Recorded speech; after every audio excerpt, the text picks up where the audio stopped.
It is with great pride that I can say that our request for emergency use authorization for our COVID-19 vaccine is now in the FDA's hands. Le 20 novembre 2020, l'entreprise pharmaceutique Pfizer demande officiellement la validation de son futur vaccin contre la Covid-19. I think this could possibly be the one game changer. Jamais un vaccin n'avait été développé aussi rapidement. La moyenne d'une dizaine d'années et le précédent record de 4 ans pour le développement du vaccin contre les oreillons est pulvérisé. Si on a pu aller si vite cette fois-ci, c'est notamment parce que les entreprises qui produisent ces vaccins ont été aidées financièrement par les États et institutions internationales. La Commission européenne, par exemple, a investi 2,15 milliards d'euros afin d'accélérer le développement des vaccins. Et ça en inquiète certains. Les populations se retrouvent étranglées par des stratégies qui vont à l'encontre des besoins de santé publique. Vous voyez, le profit qui va être fait par les industries pharmaceutiques, c'est inadmissible.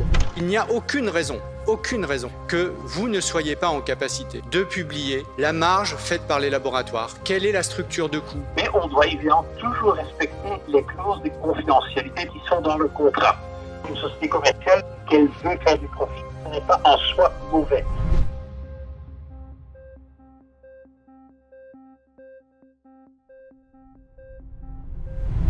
Depuis début 2020, le monde fait face à la pandémie de Covid-19.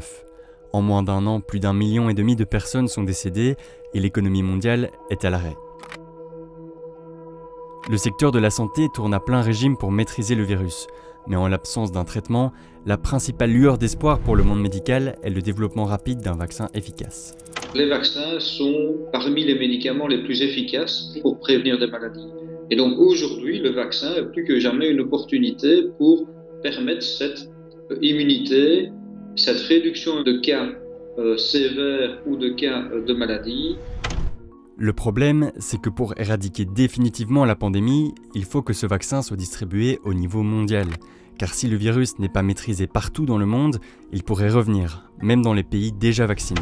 There is now a real risk that the poorest and most vulnerable people will be trampled in the stampede for vaccines.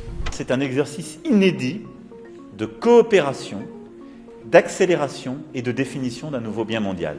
Personne ne comprendrait que le jour où on a un vaccin quelque part, on ne se mette pas en situation de le produire le plus vite possible pour tout le monde sur toute la planète.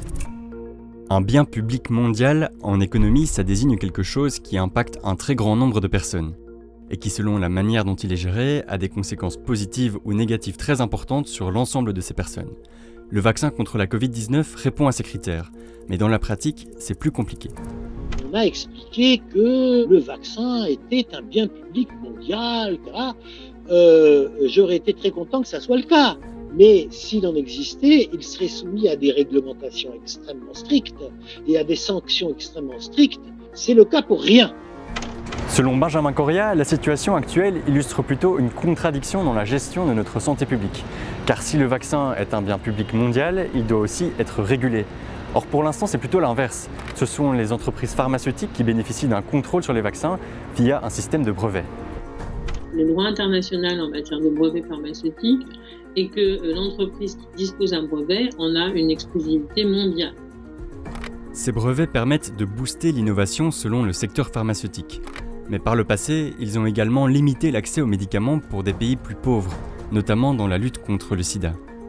Les firmes américaines ont fait tout ce qu'elles pouvaient pour empêcher l'accès aux antirétroviraux pour ces pays.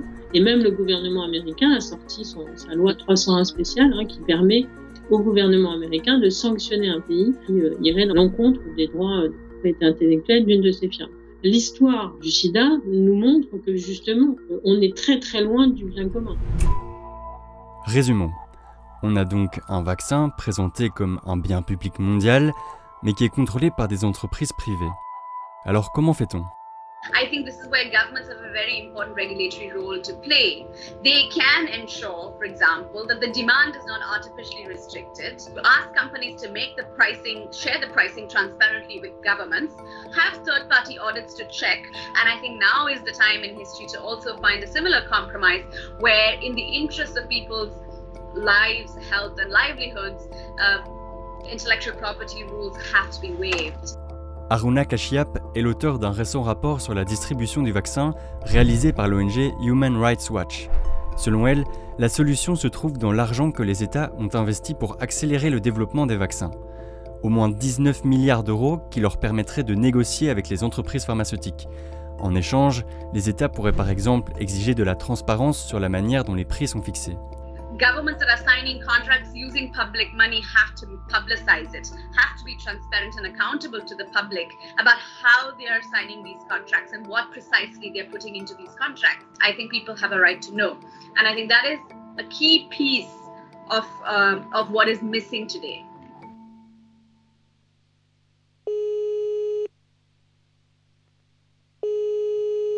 Il n'est pas simple d'obtenir des réponses à ce sujet. Oui, bonjour, Brieux Becker, c'est l'appareil. Nous avons contacté la Commission européenne afin de savoir si certaines de ces recommandations avaient été incluses dans les 6 contrats actuellement négociés. Les prix sont définis suivant longues négociations, prenant en considération toute une série d'éléments. Je ne peux pas commenter sur des clauses spécifiques dans les contrats, ça je ne peux pas faire. Je peux uniquement dire que de notre point de vue, nous sommes arrivés à des contrats corrects et justes dans l'intérêt des citoyens. Par rapport à la structure précise des coûts et donc aussi les marges bénéficiaires engendrées par les entreprises pharmaceutiques sur ces contrats, nous n'avons pas obtenu de réponse. Mais nous ne sommes pas les seuls à avoir posé la question. Il n'y a aucune raison que vous ne soyez pas en capacité de publier le prix des vaccins, la marge faite par les laboratoires, quelle est la structure de coût, comment vous contrôlez cette structure de coût. Le président de la Commission Santé publique au Parlement européen a récemment posé la question à la commissaire en charge de la santé. Et contrairement à nous, il a obtenu des avancées. On a obtenu que certains députés, dont moi, puissent aller voir ces contrats dans une salle close, sans téléphone, et en étant nous-mêmes soumis aux clauses de confidentialité. Et donc, vous pouvez nous en dire peut-être un peu plus sur ce qui est repris dans ces différents contrats ? Je n'ai pas encore vu ces contrats, donc je ne peux pas y répondre, mais même si je les avais vus, je ne pourrais pas y répondre parce que je serais moi-même soumis aux obligations de confidentialité. En termes de transparence, ce n'est donc pas encore ça. Et puis, il y a aussi la question des droits sur la propriété intellectuelle. Ces droits qui, par le passé, ont empêché des pays plus pauvres d'avoir accès aux médicaments nécessaires pour lutter efficacement contre des épidémies. Nous n'avons pas touché aux règles qui s'appliquent à la propriété intellectuelle. Donc, ce sont des règles qui ont fait preuve de bons résultats, je dirais. Donc, on ne touche pas à ces règles. La propriété intellectuelle reste auprès de la société. Mais, en contrepartie quand même, nous demandons à ces sociétés un engagement à produire aussi des doses pour les pays à revenus pauvres ou à revenus moyens. Je ne peux pas vous dire combien pour chaque société, etc., parce que ça fait évidemment partie des éléments confidentiels du contrat.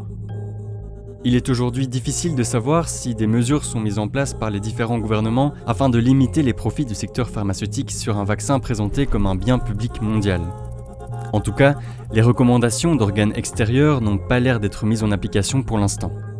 Une situation déplorée par plusieurs observateurs qui rappellent qu'en 2018, le secteur de la santé était le 3e secteur le plus rentable pour ses actionnaires, juste après les banques et les producteurs de pétrole.